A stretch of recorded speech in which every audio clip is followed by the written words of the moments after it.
The lowest moment of my life, I know quite well, was when my mother came into my room and gave me a letter which told me that Tony was dead. This was the man who had left me and had married somebody else, and he'd been killed in the war. And so I thought to myself, well, at least that's the end of that. And then I thought, oh my God, it isn't. It didn't mean that I was going to stop being heartbroken by the bloody man. I still was. And that was the lowest moment of my life. And I think the best moment of my life, in fact, I'm sure the best moment of my life, I started writing, before I wrote my book, I started writing stories. And they came out of the blue. And I hadn't taken them really very seriously, but I was enjoying writing them a great deal.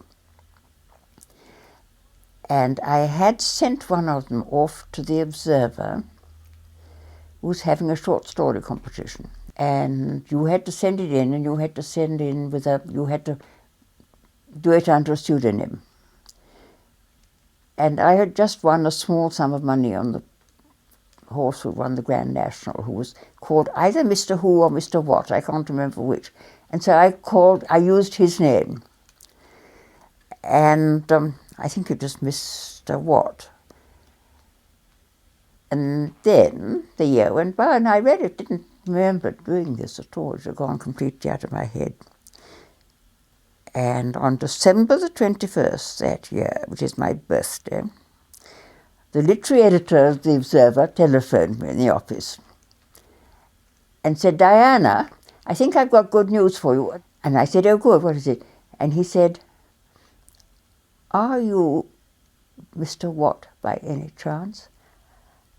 I said, yes. And I quickly said to myself, the consolation prizes, because there were consolation prizes of £25 each. And he said, you've won it. And that was so wonderful. That was a most tremendously wonderful moment. £500, which in those days seemed like a most wonderful large amount of money. And just the fact that I didn't know until he told me later on, 2,000 stories had been entered for that prize.